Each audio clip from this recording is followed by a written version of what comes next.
አንድ ጥያቄ ልጠይቃችሁ። ስንቶቻችሁ ናችሁ ግን የሆነ ነገር መስራት እየፈለጋችሁ መጀመር እየፈለጋችሁ በቃ የምትፈልጉትን ነገር ማለት የሆነ ነገር የምታስቡት አለ ያንን ነገር በቃ የሆነ ሁሌ ባይምሯችሁ እንደዚህ ባደርገውስ እንደዚህ ብሰራውስ እንደዚህ በሞክረውስ ምናምን እያለ በጭንቅላታችሁ ይመላለሳል።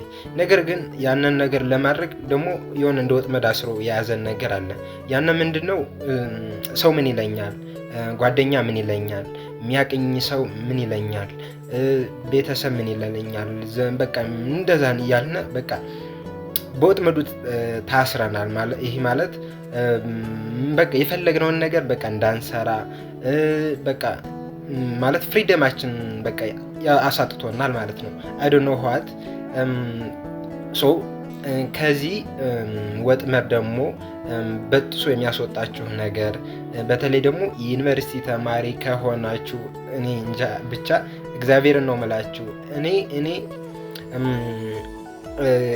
እስከ አራተኛ ዓመት ምናምን ግቢ ላይ ኤቭሪቲንግ እንትን ሶሻል ሚዲያ ላይ የሚወራው በጭራሽ 100% አላምነውም ነበር። በቃ እንደዚህ ይሰራል፣ እንደዚህ በዲጂታል መንገድ እንደዚህ መስራት ይቻላል፣ እንደዚህ ያሉ በቃ ሲዝናኑ ፈታ ሲሉ ምናምን ውሸት ነበር የሚመስለኝ። ኤቭሪቲንግ በቃ ፎልስ ነበር የሚመስለኝ።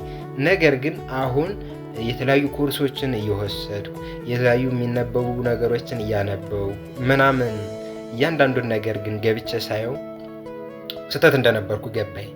ራሴን ዝቅ አድርጌው እንደነበረ ገባኝ። አሁን ግን በቃ ብዙ ነገሮችን ተማርኩ፣ ብዙ ነገሮችን ኮርስ ተማርኩ። አሁን እያንዳንዱ ነገር ገባኝ ማለት ነው። አሁን ደግሞ በተለይ ዩኒቨርሲቲ ተማሪ ከሆናችሁ ምንትሱኖት ታደሰ የጻፈው መጽሐፍ አለ በተሰበረው ስልክ ከዜሮ ወደ ሂሮ ሚል እያንዳንዱ ነገር በዲጂታል ላይ ስኬታማ መሆን ይቻላል ብሎ የጻፈው ጋይዳንስ አለ። ስቴፕ በስቴፕ እንዴት ወደ አክሽን መግባት እንዳለብን የሚያሳይ ማለት ነው።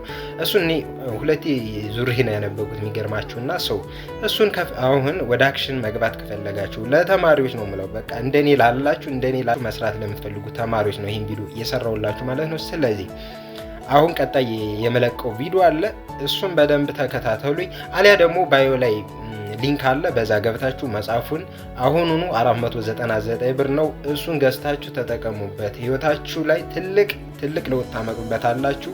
የምትፈልጉትን ነገርም እንድትሰሩ ያደርጋችኋል ማለት ነው። አሁኑን ተጠቀሙበት።